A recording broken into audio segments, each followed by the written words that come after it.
Hallelujah, glory to Jesus. नीति वचन 11:14 में लिखा है, जहाँ बुद्धि की युक्ति नहीं वहाँ प्रजा विपत्ति में पड़ती है, परंतु सम्मति देने वालों की बहुतायत के कारण बचाव होता है। बाइबल में बार बार सम्मति दी गई है कि चौकस रहो, कि भरमाए ना जाओ।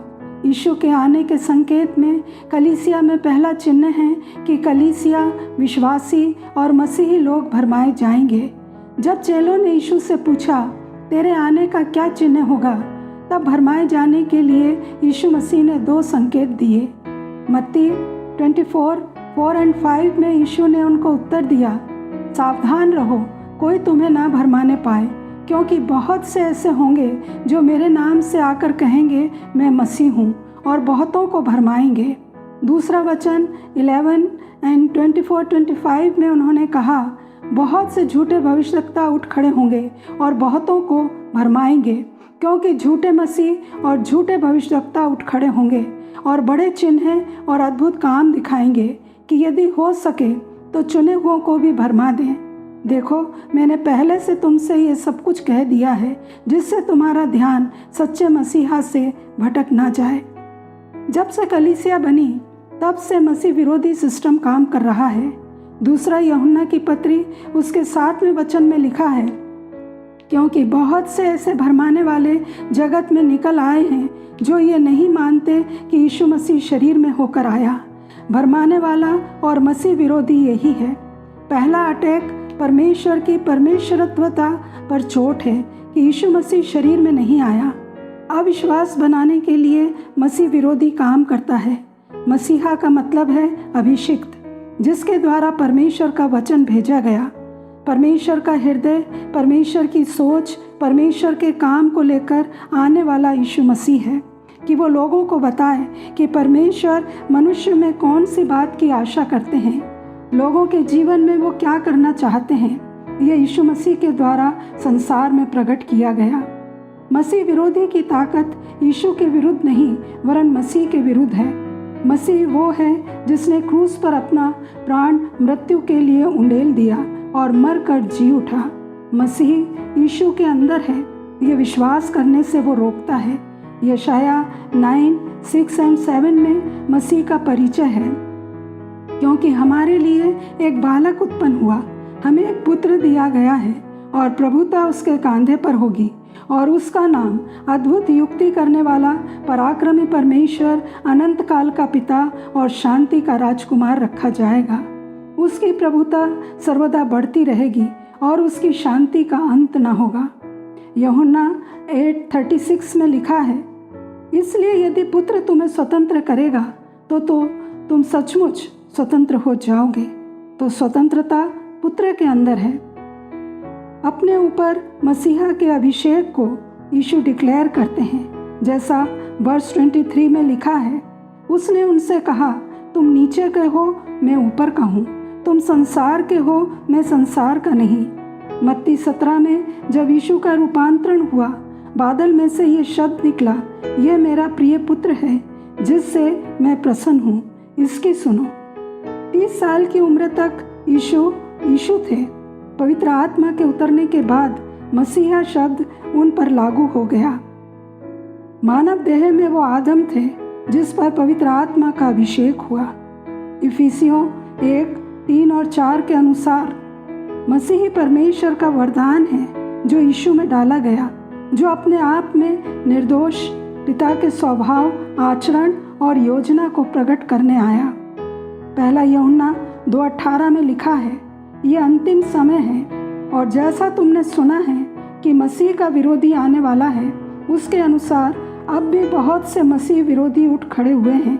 इससे हम जानते हैं कि यह अंतिम समय है। जैसा मरकुस 13 में लिखा है, तुम अपने विषय में चौकस रहो, क्योंकि लोग तुम्हें महासभाओं में सौंपेंगे, तुम पीटे जाओगे और मेरे कारण हाकिमों और राजाओं के आगे खड़े किए जाओगे। भाई को भाई और पिता को पुत्र घात के लिए सौंपेंगे, और बच्चे माता पिता के विरोध में उठकर उन्हें मरवा डालेंगे। तो प्रियो, बाहर वाले मतलब संसार शारीरिक रूप से यीशु के नाम से विरोध करेंगे। बाहरी विरोध और सताव यीशु के नाम के कारण होगा। चाहे वह आधिकारिक तौर पर हो या सामाजिक या राजनीतिक दबाव हो। और अंदर वाले मतलब मसीही विश्वासी आध्यात्मिक सिद्धांतों से मसीह के नाम से भरमाए जाएंगे। जब ये चरम सीमा पर हो मतलब अंत समय आ गया है। यीशु मसीह ने कहा, झूठे मसीह और झूठे भविष्यवक्ता उठ खड़े होंगे और बड़े चिन्ह और अद्भुत काम दिखाएंगे। ये प्राइमरी मैनिफेस्टेशन है झूठे मसीह और झूठे भविष्यवक्ताओं का, क्योंकि ये सत्य से दूर रहते हैं और सत्य का इनकार करते हैं। अपने स्वभाव और अस्तित्व में ये दुष्ट शैतानी आत्माएं हैं, इसलिए वह चिन्ह और चमत्कारों से धोखे में लोगों को फंसाती हैं। केवल मसीह ही मार्ग, सत्य और जीवन है। वो ही केवल सत्य बता सकते हैं, मानव जाति को मार्ग दिखा सकते हैं और उन्हें जीवन दे सकते हैं। जो सत्य को प्रकट नहीं कर सकता वह झूठा मसीह है। आज जो इस बात का दावा करते हैं कि वे मसीह हैं, वे वास्तव में इविल स्पिरिट्स हैं जो इमिटेशन ऑफ जीसस हैं। दूसरा थिस्सलुनीकियों 2:9-12 में लिखा है, उस अधर्मी का आना शैतान के कार्य के अनुसार सब प्रकार की झूठी सामर्थ और चिन्ह और अद्भुत काम के साथ और नाश होने वालों के लिए अधर्म के सब प्रकार के धोखे के साथ होगा, क्योंकि उन्होंने सत्य से प्रेम नहीं किया जिससे उनका उद्धार होता। इसी कारण परमेश्वर उनमें एक भटका देने वाली सामर्थ को भेजेगा कि वे झूठ की प्रतीति करें, ताकि जितने लोग सत्य की प्रतीति नहीं करते वरन अधर्म से प्रसन्न होते हैं वे सब दंड पाएं। वो केवल शासक ही नहीं होगा पर चमत्कारिक होगा। जैसे यीशु ने किया वैसे ही वो करेगा। जैसे मूसा ने किया वैसे फिरौन के पंडितों और टोना करने वालों ने कुछ चमत्कार वैसे ही किए पर बात के नहीं कर सके। वह शासक भी काफ़ी हद तक चमत्कार करेगा। लोग उसे धार्मिक नेता के रूप में स्वीकार करेंगे, इसलिए उसे अलौकिक घटनाओं को दिखाना पड़ेगा। अलग अलग देवी देवताओं का मैं प्रतिनिधित्व कर रहा हूँ। वो एक धर्म, एक राजनीति को स्थापित करेगा। परंतु हम स्मरण रखें, परमेश्वर एक ही काम को दोबारा रिपीट नहीं करते। यीशु ने अपने समय के सारे कामों को जो इस स्टेज में थे पूरा किया और कहा पूरा हुआ। मनुष्य आज केवल चिन्हों और चमत्कारों के पीछे ही लगे रहते हैं, उसी से आकर्षित होते हैं। मनुष्य के कॉन्सेप्शन में परमेश्वर को हमेशा चिन्ह और चमत्कार दिखाना है, हमेशा बीमारों को चंगा करना है, दुष्ट आत्माओं को निकालना है, जैसा यीशु करते थे। मतलब वो ही बातें रिपीट करते रहे। परंतु परमेश्वर ऐसा नहीं है। यदि वो इन्हीं कामों को रिपीट कर रहे हैं जो काम यीशु ने किए थे, मतलब यीशु के उन कामों का कोई सिग्निफिकेंस या वैल्यू नहीं है। परमेश्वर एक स्टेज पर एक ही कार्य को हर युग के लिए पूरा कर देते हैं। जब एक स्टेज पर परमेश्वर का कार्य पूरा हो जाता है तो उन कामों की नकल इविल स्पिरिट्स, शैतानी आत्माएं करना शुरू कर देती हैं और इसके बाद शैतान यीशु के कदमों के निशानों पर चलने लगता है। तब परमेश्वर अपना मेथड बदल देते हैं। परमेश्वर हमेशा नया करते हैं, हमेशा एक समान काम नहीं करते। जैसे यीशु जब अनुग्रह को लेकर आए, व्यवस्थाओं का युग खत्म हो गया, तब उन्होंने रिडेम्पशन का कार्य किया, उद्धार लाए और मनुष्य जाति को पाप से आज़ाद किया, मुक्ति दिलाई। और इस काम को पूरा करने के लिए और प्रभावशाली बनाने के लिए, मनुष्य को उद्धार के निकट लाने के लिए उन्होंने आश्चर्यक्रम और चमत्कार किए। अब अंतिम दिनों में यीशु के वापस आने पर अनुग्रह का समय समाप्त हो जाएगा और नए युग की शुरुआत होगी। यीशु ने जो काम पहले किए वो रिपीट नहीं करेंगे, परंतु अब न्याय का काम शुरू करेंगे। वो अपनी सच्चाई के द्वारा मनुष्य जाति को शुद्ध और पवित्र कर शैतान के इन्फ्लुएंस से बचाएंगे, ताकि वे परमेश्वर द्वारा ग्रहण किए जाएं।